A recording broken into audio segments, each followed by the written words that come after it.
All right, so the Cuban Missile Crisis is over. The world just dodged a nuclear bullet and breathed a huge sigh of relief. But what happened next?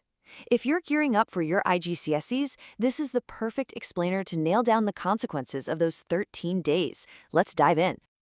Just think about it for a second. 13 days in October 1962. That's all it took for the world to come this close to total annihilation. The USA and the USSR eyeball to eyeball, with the fate of civilization on the line. So when they finally stepped back from the brink, you can bet the world was never going to be the same again. This wasn't just another Cold War event. It was a massive turning point. Okay, so to really get a grip on this, we're going to look at the fallout from a few different angles. First, we'll see what happened to the main players, Kennedy and Khrushchev.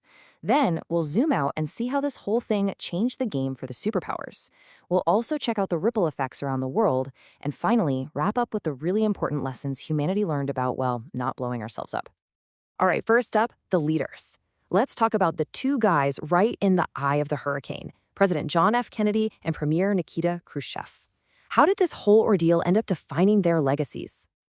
When you look at it, their fortunes went in completely opposite directions. Kennedy came out of this looking like a total hero. He seemed strong, but also reasonable. He'd stared down the Soviets and his own hardliners who were screaming for war. But Khrushchev? Oh man. For him, it was a political disaster. Back home, he looked like he'd caved, like he'd blinked first. And that perception of weakness, it pretty much cost him his job. He was out of power just 2 years later. But here's the thing. Kennedy's win wasn't quite so clean-cut. There were a few details the public didn't know about, like the secret deal he made to pull U.S. missiles out of Turkey. And as time went on, historians started to question his aggressive approach, pointing out that he was the one who pushed things so dangerously close to the edge. And let's not forget his allies. France, for example, was absolutely furious. They were like, wait, you're going to risk a nuclear war that could wipe us out, and you don't even bother to call. Okay, so that's the leaders, but what about the bigger picture? How did this brush with death change the whole relationship between the USA and the USSR? Well, to put it simply, it scared them both a lot. I mean, they had literally peered over the edge into a nuclear holocaust. And that experience, it was a massive wake-up call for both sides. They knew they couldn't keep playing this game of chicken. It was just too dangerous. Something had to give. And that's what leads to this period people call a thaw in the Cold War. Now, the conflict wasn't over, not by a long shot.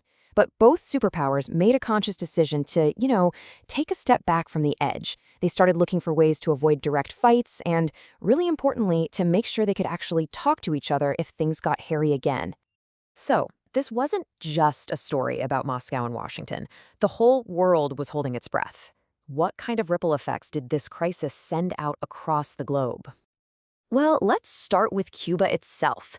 Fidel Castro was livid, absolutely furious. He felt like Khrushchev had sold him out, making a deal with the Americans behind his back. But on the other hand, Cuba got to stay communist and was now basically guaranteed not to be invaded by the US. This turned the island into a really important launchpad for spreading communist ideas in South America. Then you've got China. Chairman Mao looked at what Khrushchev did and was just not impressed. He basically saw it as weakness, as pure cowardice. This really drove a bigger wedge between the two biggest communist powers and made China even more determined to do its own thing. And it wasn't just the communist bloc that was having issues. The Western alliance was feeling a strain too. France's president, Charles de Gaulle, was just shocked. He couldn't believe the US had acted so unilaterally. Feeling completely ignored and put at risk, he actually pulled France out of NATO's military command structure. That was a huge deal, a major crack in the alliance. Okay, so everyone's shaken up. They've seen how bad things can get. So what did they actually do to make sure this kind of thing never, ever happened again? Two really big, practical things came out of this. First, they set up the hotline. It wasn't a red phone like in the movies, but it was a direct, secure communication link between the White House and the Kremlin. The idea was simple. If we're in a crisis, we need to be able to talk instantly. The second thing was the Limited Test Ban Treaty, signed in 1963. This was huge. It banned nuclear weapons tests in the atmosphere, in space, and underwater, which was a massive step toward trying to slow down the arms race. Okay, so let's wrap this all up into a neat little summary, perfect for your revision. When you think about the leaders, Kennedy's reputation got a huge boost, while Khrushchev's career was basically finished. For the superpowers, this kicked off a thaw and a new focus on communication. And for the rest of the world, we got some positives, like the hotline and the test ban treaty, but also some negatives, like the cracks that appeared in both the NATO and the communist alliances. And that really leaves us with one last thing to think about. Back in 1962, the world learned some incredibly tough lessons about survival, about talking to your enemies, and about how fragile peace really is. The big question is, are we still paying attention to those lessons today?